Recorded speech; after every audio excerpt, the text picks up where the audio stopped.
Dear चांचा माने मैं आपन को कही रखे जितेबाला आम संसद में विरोधी दल नेता कौन कहते हिंदूंकर सब स्वभाव हिंसा हिंसा हिंसा आउे विजेपी बेला जी आग्रेसिव नहीं करी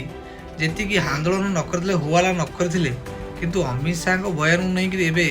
कांग्रेस राजरास्ता आसी आंदोलन करुच्ची जय भीम बेला भी आंदोलन करूँ किंतु सठिक घटनाटा कौन है संसद भवन में ऑन द रेकर्ड होता संसद टीवी रे किंतु से बयान को भी माने कांग्रेस कर्मी माने देखा नाराज जय भीम वाला भी देखा नाराज कौन पे सत्यटा को ग्रहण करिया कौन पे राजी होना मुझे कहीं किसी बुझीपारूनी। द्वितीय कथा है जो राहुल गांधी कहते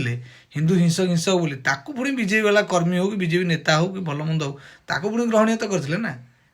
जोटा सत सतटा सब ग्रहण करार चेष्टा करते ना कि किसी कट कर देखी चेष्टा करते ଆପଣ ଯାହାଙ୍କ ବିଷୟ ଦେଖନ୍ତି ସେମିତି ରାଜନୀତିରେ ଚାଣକ୍ୟ ତାଙ୍କୁ କୁହାଯାଉଛି। ସେ ଛୋଟକାଟିଆ ଲୋକ ନୁହନ୍ତି ଚାମଚା ମାନେ, ଏଇଟା ବୁଝି ରଖ,